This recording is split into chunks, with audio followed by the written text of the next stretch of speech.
ఉన్న నాయకుడు ఎవరని చెప్పంటే ఇక్కడ పార్లమెంట్ కింద నుంచుంటున్న ఒక సీఎం రమేష్ గారని చెప్పని కూడా మీ అందరి సభాముఖంగా తెలియజేస్తా ఉన్నాను.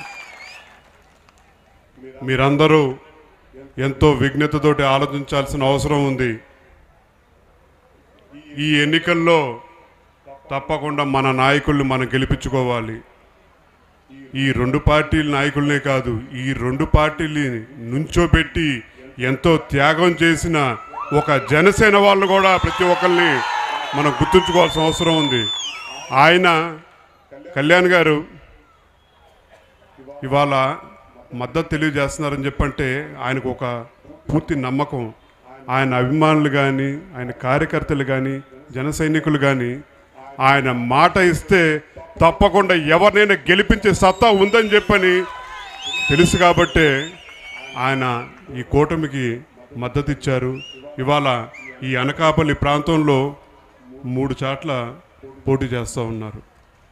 ఈ కూటమి విజయం ఇవాళ కూటమి విజయం కిందే కాదు, ప్రజా విజయం కింద కూడా మనందరం చూపించాలి. ఈ ప్రజా బలం ఏంటో చూపించాలని చెప్పని కూడా మిమ్మల్ని అందరూ కోరుకుంటూ, జనం ముఖ్యమా లేదా జగన్ రెడ్డి ముఖ్యమా అని చెప్పని కూడా మీరందరూ ఆలోచించాలని చెప్పని కోరుకుంటూ, జన చైతన్యం వచ్చిందని చెప్పంటే, యువశక్తి ముందు కదిలి వచ్చిందని చెప్పంటే ఎవరినైనా సరే తిరిగి వెనక్కి బస్సు యాత్ర కాదు, ఏ యాత్ర అయినా సరే మళ్ళీ వెనక్కి తరిమి కొట్టే శక్తి ఉందని చెప్పని కూడా మీ అందరి తెలియజేయాలని చెప్పని కోరుకుంటూ, నాకు అయ్యన్ పాత్ర గారికి 2004 నుంచి పరిచయం. ఆయన ఎప్పుడు సరదాగా ఉంటారు, అందరికీ అందుబాటులో ఉంటారు. ఇది అలాంటి నాయకుడిని మనందరం గెలిపించుకున్న తర్వాత 5 సంవత్సరాల పాటు ఆయన మీ అందరి బాధ్యత తీసుకుంటారని చెప్పని కూడా కోరుకుంటూ, అలాగే ఆయన తర్వాత మా సోదరుడు విజయ్ ఉన్నాడు.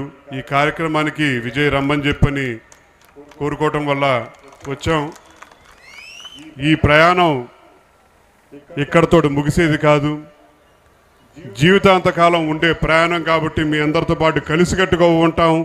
తప్పకుండా కూటమి విజయం ప్రజా విజయం కింద తీర్పు ఇవ్వాలని చెప్పని కోరుకుంటూ, అయ్యన్న పాత్రుడు గారిని అలాగే సీఎం రమేష్ గారిని గెలిపించే బాధ్యత మన అందరం తీసుకోవాలని చెప్పని కోరుకుంటూ, మా నాయకులు ఎప్పుడో ఒక పిలుపునిచ్చారు. ఆ పిలుపు స్ఫూర్తితోటి మేము అందరం కలిసి వెళ్తా ఉన్నాం. ఆ పిలుపు చేయి కలుపు, చేయి జారదు గెలుపు అని చెప్పని ఆ పిలుపుతో స్ఫూర్తితోటి మన నాయకులను గెలిపించుకుందాం అని చెప్పని కూడా మిమ్మల్ని అందరినీ కోరుకుంటూ, నాకు ఈ అవకాశం ఇచ్చిన పెద్దలకి, మా సోదరుడు విజయ్కి మరొకసారి ధన్యవాదాలు తెలియజేస్తూ సెలవు తీసుకుంటూ ఉన్నాను. జోహార్ విఎం రంగా.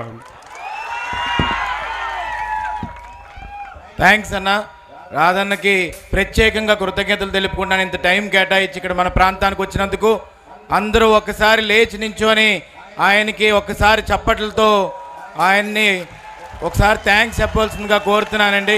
ఇప్పుడు అయ్యన్న పాత్ర బాబు, ఈవేళ మేము చాలా సాహసం చేశాను. నేను రాష్ట్రంలో ఎక్కడ